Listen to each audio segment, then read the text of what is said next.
ಎಲ್ಲ ನನ್ನ ಮಾಲಿಂಗ್ಪುರದ ಸಮಸ್ತ ಗುರು ಹಿರಿಯರಿಗೆ, ಅಣ್ಣ ತಮ್ಮಂದಿರಿಗೆ, ಸಾಹಿತಿಗಳವರು ಇವತ್ತು ಅವ್ರನ್ನ ಮಾತಾಡ್ಬೇಕಂತ ಅವ್ರಿಗೆ ಅನ್ಸ್ಕೊತು.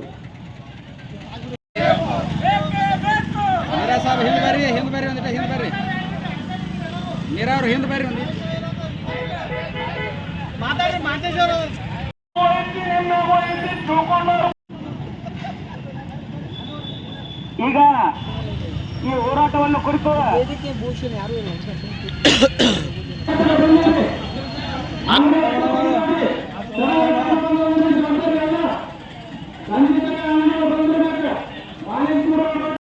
ತಮ್ಮೋರೆ ಬರೋರು ಎಲ್ಲರೂ ಕೂಡ ಬರ್ರಿ, ವ್ಯಾಪಾರ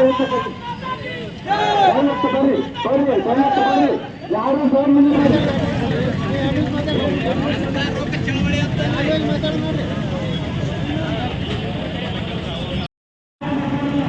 ಅಲ್ಲ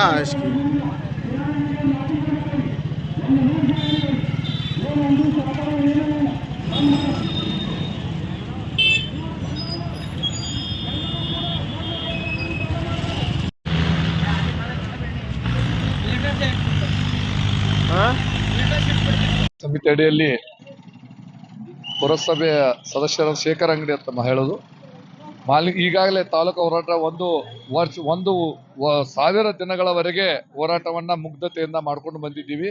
ಈಗಾಗಲೇ ತಾಲೂಕಾ ಹೋರಾಟ ಸಮಿತಿ ಅಧ್ಯಕ್ಷ ಸಂಗಪ್ಪ ಹಲ್ಲಿ ಅವರ ಒಂದು ನೇತೃತ್ವದಲ್ಲಿ ಇವತ್ತು ಬೃಹತ್ ಪ್ರತಿಭಟನೆ ಹಮ್ಮಿಕೊಂಡಿದ್ದೀವಿ. ಮಾನ್ಯ AC ಸಾಹೇಬರು ಇನ್ನು 3 ದಿನಗಳೊಳಗಾಗಿ ಜಿಲ್ಲಾಧಿಕಾರಿಗಳನ್ನ ಕರೆಸಿ ಅವರದ್ದು ಚರ್ಚಿಸುವಂತ ಒಂದು ವ್ಯವಸ್ಥೆಯನ್ನ ಈಗ ಆಶ್ವಾಸನೆ ಕೊಟ್ಟ ನಂತರ ಈ ಒಂದು ಹೋರಾಟವನ್ನ ನಾವು ಹಿಂಪಡೆದಿದ್ದೀವಿ. ಆದ್ದರಿಂದ ಸಮಸ್ತ ಮಾಲಿಂಗ್ಪುರ ಜನತೆಗೆ ಇವತ್ತಿನ ಹೋರಾಟದಲ್ಲಿ ಭಾಗವಹಿಸಿದ ಎಲ್ಲ ಸುತ್ತಮುತ್ತಲ ಹಳ್ಳಿಯ ನಾಗರಿಕರಿಗೂ ಕೂಡ ಒಂದು ಹೃತ್ಪೂರ್ವಕವಾದಂತ ತಾಲೂಕು ಹೋರಾಟ ಸಮಿತಿ ಪರವಾಗಿ ಸಂಗಪ್ಪನ ಹಲ್ಲಿ ಅವರ ನೇತೃತ್ವದಲ್ಲಿ ಆಗಮಿಸಿದ ಎಲ್ಲ ಜನರಿಗೂ ತುಂಬ ಹೃದಯ ಧನ್ಯವಾದ ಸಲ್ಲಿಸ್ತೇನೆ. ಇನ್ನು ಮುಂದಿನ ರೂಪರೇಷೆಗಳ ಬಗ್ಗೆ ಈಗಾಗಲೇ ತಾಲೂಕು ಹೋರಾಟ ಸಮಿತಿ ಅಧ್ಯಕ್ಷ ಹೇಳಿದ್ರು. ಆದರೆ ನಾನು ಒಂದರಲ್ಲಿ ವಿನಂತಿ ಮಾಡ್ಕೊತೀನಿ, ಇನ್ನು ಬರ್ತಕ್ಕಂಥ ಎಲ್ಲ ಪುರಸಭಾ ಸದಸ್ಯರನ್ನ ಒಳಗೊಂಡು ತಾಲೂಕಿನಲ್ಲಿ ತಾಲೂಕು ಎಷ್ಟು ಹಳ್ಳಿಗಳನ್ನ ನಾವು ಸೇರಿಸುತ್ತೀವೋ ಅಷ್ಟು ಹಳ್ಳಿಯ ಹಿರಿಯರನ್ನ ಕರ್ಕೊಂಡು ಆ ಒಂದು ಸಭೆಯನ್ನ ಮಾಡಿ ನಂತರ ಇದರ ರೂಪರೇಷೆ ಯಾವ ಮಟ್ಟಕ್ಕೆ ಸಲ್ತೋ ತಾಲೂಕು ಆಗುವವರೆಗೆ ಅಲ್ಲಿ ಚರ್ಚಿಸಿ ಮುಂದಿನ ರೂಪರೇಷೆಗಳನ್ನ ಹಮ್ಮಿಕೊಂಡ್ರೆ ಸೂಕ್ತ ಅನ್ನುವಂತ ಮಾತನ್ನ ಮಾನ್ಯ ಅಧ್ಯಕ್ಷರಲ್ಲಿ ಮನವಿ ಮಾಡ್ಕೊತೀನಿ. ಯಾಕಂದ್ರೆ ಇಷ್ಟು ಜನರ ಒಂದು ಸಹಕಾರ ಇನ್ನೂ ಹೆಚ್ಚಿಗೆ ಬೇಕು. ತಾಲೂಕು ಹೋರಾಟವನ್ನು ಇನ್ನೇನಾರು ಕೈ ಹಾಕೊಂಡು ಅಂದ್ರೆ ಮಹಾಲಿಂಗಪುರ ತಾಲೂಕು ಆಗುವವರೆಗೂ ಕೂಡ ಅದನ್ನ ನಾವು ನಿಲ್ಲಿಸುವುದಿಲ್ಲ. ಮಾಲಿಂಗೇಶ್ವರ ಶಾಪ ರಾಜಕೀಯ ನಾಯಕರು ತರ್ತತೆ ಅಂತ ಮನೋಹರ್ ಸುಳ್ಳು ಹೇಳಿದ್ರಲ್ಲ, ಆ ತೆರನಾದಂತ ಒಂದು ಶಾಪವನ್ನ ನಾವು ಇವತ್ತು ರಾಜಕೀಯ ನಾಯಕರಿಗೆ ಮತ್ತು ಸರ್ಕಾರಕ್ಕೂ ಕೊಡ್ತೀವಿ ಅನ್ನುವಂತ ಮಾತನ್ನ ಈ ವೇದಿಕೆ ಮುಖಾಂತರ ಹೇಳಲಿಕ್ಕೆ ಬಯಸ್ತೇನೆ. ನಾವು ಬೆಂಗಳೂರಿಗೆ ಹೋಗಿ ಸರ್ಕಾರ ಕೈಯಾಗನ ಕೊಟ್ಟಿವ್ರಿ. ಸರ್ಕಾರಕ್ಕೆ ಮುಟ್ಟಿಲ್ಲ ಅಂದ್ರೆ ಏನ್ ಹೇಳಿದ್, ಯಾರ ಕೈಯಾಗ ಕೊಡ್ಬೇಕಿನ್ನ? ಈ ಮುಖ್ಯಮಂತ್ರಿ ಕೈಯಾಗ ಕೊಟ್ಟಿವು, ಇವ್ರ ಕಂದಾಯ ಮಂತ್ರಿ ಕೈಯಾಗ ಕೊಟ್ಟಿವು, ಉಪ ಮುಖ್ಯಮಂತ್ರಿ ಕೈಯಾಗ ಕೊಟ್ಟಿವ್ರಿ. ಮತ್ತೇನು ಅವರ ಸರ್ಕಾರ ರೀ, ಮಂತ್ರಿಗಳ ಸರ್ಕಾರ, ಮತ್ತ ಅವ್ರ ಕೈಯಾಗ ಕೊಟ್ಟಿವ ಸರ್ಕಾರಕ್ಕೆ ಮುಂಟಿ ಇಲ್ಲ ಅಂದ್ರೆ ಏನ್ ಅರ್ಥ ಹೇಳ್ಬೇಕು? ಅದಕ್ಕ ಒಂದು ಬೊಮ್ಮಾಯಿ ಸರ್ಕಾರ ಇದ್ದಾಗ ನಮಗೊಂದು ಆದೇಶ ಮಾಡಿದ್ರ, ಮಾಲಿಂಗಪುರ, ಬಂಕಾಪುರ, ಸಂಕೇಶ್ವರ ಹಿಂಗ ಒಂದ್ 6 ಊರುಗಳನ್ನ ನಾವು ಆದೇಶ ಮಾಡಿದ್ವಿ. ಏನ್ ತಾಲೂಕಾ ಘೋಷಣೆ ಮಾಡಿದ್ವಿ ಅಂತ ಹೇಳಿದ್ರು. ಒಂದು ಪತ್ರನು ಕೊಟ್ರಿ, ಮಾನ್ಯ ನಮ್ಮ ಶಾಸಕರು ತಂದು ಕೊಟ್ಟಿದ್ರು. ಆದ್ರ ತದನಂತರ ಅದ ಸರ್ಕಾರ ಡಿಸಾಲ್ವ್ ಆಯ್ತು. ಮುಂದೆ ನಮ್ದು ಅದು ಅಲ್ಲಿಗೆ ಉಳಿದು ಬಿಡ್ತು.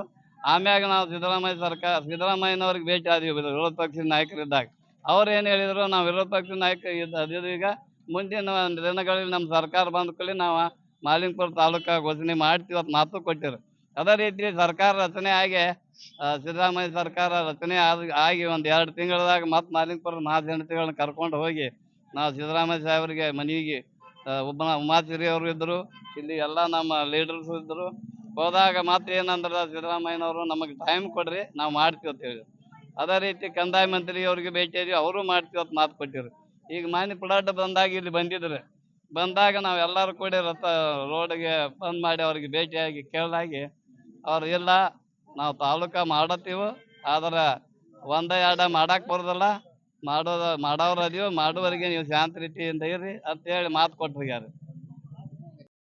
ಮಾಲಿಂಗಪುರ ತಾಲೂಕಾ ಹೋರಾಟಗಾರ ನಾವು ಮಾಲಿಂಗಪುರ ಮತ್ತು ಸುತ್ತಮುತ್ತಲಿನ ನಾಗರಿಕರು ಮುಗ್ಧತೆಯಿಂದ ನಮ್ಮ ರಾಜಕೀಯ ಮುಖಂಡರು ನಾಯಕರುಗಳು ನಮ್ಮ ಮನವಿಗೆ ಸ್ಪಂದಿಸ್ತಾರ, ನಮ್ಮನ್ನು ಬೆಂಬಲಿಸ್ತಾರ, ಮಾಲಿಂಗಪುರ ತಾಲೂಕನ್ನಾಗಿ ಘೋಷಣೆ ಮಾಡ್ತಾರ ಅನ್ನೋ ವಿಶ್ವಾಸದಿಂದ ಅವ್ರ ಜೊತೆ ನಾವು ಸಹಕಾರಿಯಾಗಿದ್ದೀವಿ. ಆದ್ರೆ ಈ ರೀತಿ ನಮಗೆ ಅನ್ಯಾಯ ಮಾಡ್ತಾರ, ನಮ್ಮ ಪ್ರಸ್ತಾವನೆಯನ್ನ ರಾಜ್ಯಕ್ಕೆ ಕಳಿಸೋದಿಲ್ಲ ಅನ್ನೋದು ಇವತ್ತು ನಮಗೆ ಅರಿವಾತು. ಹೀಗಾಗಿ ನಾವು ಇವತ್ತು ಮಾಲಿಂಗಪುರ ಪಕ್ಷಾತೀತವಾಗಿ ಜಾತ್ಯತೀತವಾಗಿ ಯಾವ ನಿಲುವಿಗೆ ಬಂದೀವಿ ಅಂದ್ರೆ ನಾವು ರಾಜಕೀಯ ನಾಯಕರನ್ನ ಎಂದೂ ನಾವು ನಂಬಲು ಪರಿಸ್ಥಿತಿ ಇಲ್ಲ ಐತಿ. ಅದಕ್ಕಾಗಿ ನಾವು ಮಾಲಿಂಗಪುರ ವತಿಯಿಂದ ಎಲ್ಲ ನಾಯಕರಿಗೆ ಆಮೇಲೆ ಸರ್ಕಾರಕ್ಕೆ ಎಚ್ಚರಿಕೆ ಏನು ಕೊಡ್ತೀವಿ ಅಂದ್ರೆ ನಮ್ಮ ಮುಗ್ಧತೆಯನ್ನು ದುರುಪಯೋಗ ಮಾಡ್ಕೊಂಡ್ರೆ 1,000 ದಿನಗಳ ತನಕ ಇನ್ನು ನಾವು ಮುಗ್ಧರಾಗಿರುವುದಿಲ್ಲ. ಮಾಲಿಂಗಪುರ ತಾಲೂಕು ಆಗದೇ ಇದ್ರೆ ಇಡೀ ಮಾಲಿಂಗಪುರನ ತಾಲೂಕು ಆಗುವವರೆಗೆ ಬಂದ್ ಮಾಡಿ ಈ ಮಾಲಿಂಗಪುರದ ಎಲ್ಲಾ ರಸ್ತೆಗಳನ್ನ ಬಂದ್ ಮಾಡೋದ್ರ ಮೂಲಕ ಈ ಮಾಲಿಂಗಪುರ ಭಾಗಕ್ಕೆ ಯಾವುದೇ ರೀತಿ ಹೊರಗಿನ ವಾಹನಗಳು ಬರದೇ ಇರೋ ರೀತಿಯಲ್ಲಿ ತಡೆಗಟ್ಟಿ ಸರ್ಕಾರವನ್ನ ಎಚ್ಚರಗೊಳಿಸಿ ನಾವು ಮಾಲಿಂಗಪುರ ತಾಲೂಕು ಆಗುವವರೆಗೆ ನಿಲ್ಲುವುದಿಲ್ಲ. ಅದಕ್ಕೆ ಅಂತ ವ್ಯವಸ್ಥೆಗೆ ಅವಕಾಶ ಮಾಡಿಕೊಡಬಾರ್ದು. ಸರ್ಕಾರ ಕೂಡಲೇ ಮಾಲಿಂಗಪುರ ತಾಲೂಕ ಘೋಷಣೆ ಮಾಡ್ಬೇಕಂತೇಳಿ ನಾವು ಇನ್ನೊಮ್ಮೆ ಮನವಿ ಮಾಡ್ಕೋತೀವಿ. ಮಾಡದೇ ಇದ್ರೆ ನಿಶ್ಚಿತವಾಗಿ ಉಗ್ರ ಪ್ರತಿಭಟನೆ ಹೋರಾಟವನ್ನು ಮಾಡ್ತೀವಿ. ಇದಕ್ಕೆ ಸರ್ಕಾರ ಮತ್ತು ಆಡಳಿತಗಾರ ಹೊಣೆಗಾರರಾಗ್ತಾರ. ಇದಕ್ಕೆ ಮಾಲಿಂಗಪುರದ ಮಾಲಿಂಗೇಶ್ವರನ ಶಾಪ ಸರ್ಕಾರಕ್ಕೆ ನಿಮ್ಮ ರಾಜಕೀಯ ನಾಯಕರಿಗೆ ತಟ್ಟತೈತಿ ಅನ್ನುವಂತ ಒಂದು ವಿಷಯವನ್ನು ಇವತ್ತು ನಾವು ಹೇಳಕ್ ಬಯಸ್ತೀನಿ. ಈ ಹೋರಾಟ ಮನ್ನಣೆ ಆಗದೇ ಇದ್ದರೆ ಸರ್ಕಾರ ಗಮನ ಸೆಳೀಲಿಕ್ಕೆ ನಾವು ಉಗ್ರವಾದ ಹೋರಾಟನ ಅಂದ್ರೆ ಆಮರಣ ಉಪವಾಸ ಸತ್ಯಾಗ್ರಹ ಮಾಡ್ತೀವಿ, ಊರನ್ನ ಬಂದ್ ಮಾಡ್ತೀವಿ. ಊರು ಬಂದ್ ಮಾಡಿ ಆಮರಣ ಉಪವಾಸ ಸತ್ಯಾಗ್ರಹ ಮಾಡಿ ಎಲ್ಲ ರಸ್ತಾ ರೋಕೋ ಮಾಡಿ ಈ ರೀತಿ ಯಾಕಂದ್ರೆ ಸರ್ಕಾರ ಈ ಕಡೆ ಗಮನ ಕೊಡ್ಬೇಕನ್ನೋ ಸಲುವಾಗಿ ನಾವು ಇಲ್ಲಿವರೆಗೆ 1000 ವರ್ಷಗಳ ವರೆಗೆ ನಾವು ಶಾಂತ ರೀತಿಯಾಗಿ ಹೋರಾಟ ಮಾಡ್ತಾ ಇದ್ದೇವೆ. ಆಮರಣ ಉಪವಾಸ ಮಾಡಿದೀವಿ, ಸರದಿ ಉಪವಾಸ ಮಾಡಿದೀವಿ. ಎಲ್ಲ ಹಳ್ಳಿಗಳ ಜನರು ಎತ್ತಿನ ಗಾಡಿ ಟ್ರ್ಯಾಕ್ಟರ್ಗಳ ಮುಖಾಂತರ ಬಂದ ನಮ್ಮ ಹೋರಾಟದಲ್ಲಿ ಭಾಗವಹಿಸಿದ್ರು. ಎಲ್ಲ ಪ್ರತಿಯೊಂದು ಹಳ್ಳಿ ಅವ್ರು 20 ದಿನ 30 ದಿನ ಇಲ್ಲಿ ಹೋರಾಟದಲ್ಲಿ ಭಾಗವಹಿಸ್ಯಾರ.